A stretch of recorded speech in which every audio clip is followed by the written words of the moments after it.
6:21. How West Coast is this? You know, just going out for a morning paddle in our kayaks. Just get that out of the way.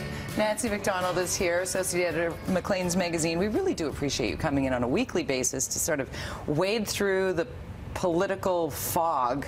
That was the cover of Maclean's. You can get it on next issue or on newsstands.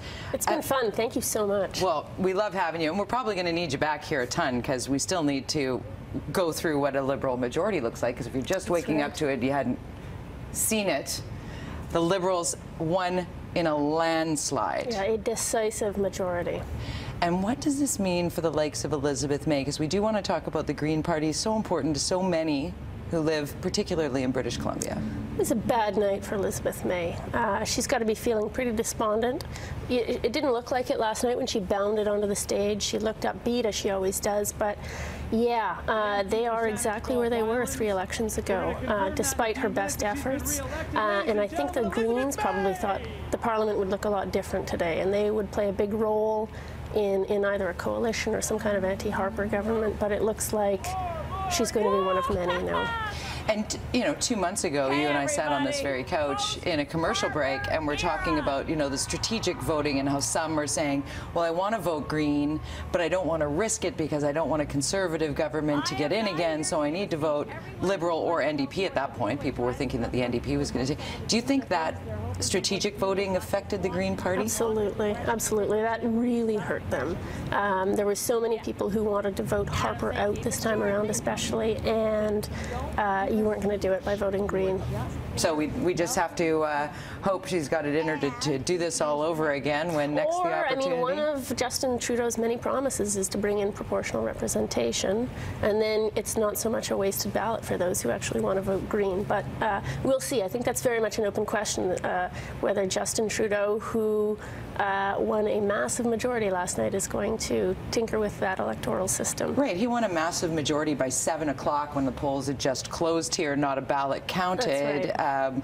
Really west of Ontario, and it was a majority government for Liberals. Will he change that Halifax, system? Right, that's true. It was almost in the cards. What was it, 33 of 33? Yeah. Or, oh my goodness. Okay, so looking at that, and the voter turnout, 68%, highest that we've seen since 1993, but still, it's non-proportional. Our electoral system seems to many Canadians to be broken.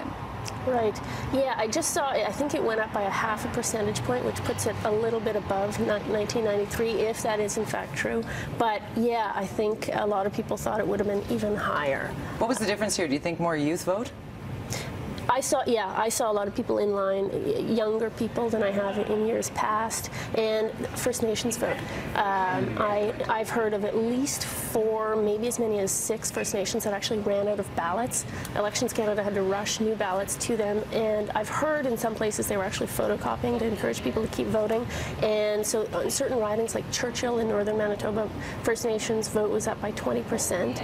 In Kenora, which was a really important riding in Ontario where there was a tough 3-way race, I've heard it was up as high as 200% by one of the Indigenous Rock the Vote people who are organizing in that riding. So that's a big win. We've got 10 new Indigenous MPs, which is a record for Canada, and a big turnout from that community, which has traditionally not been a big voting community. It's a necessity moving forward in this country, absolutely. And Justin Trudeau has been very poignant on the topic of Aboriginal rights and ensuring that the voice is heard, as you said, and bringing in more input within government if he was to win. There are many promises that are lined up in a row for Justin Trudeau.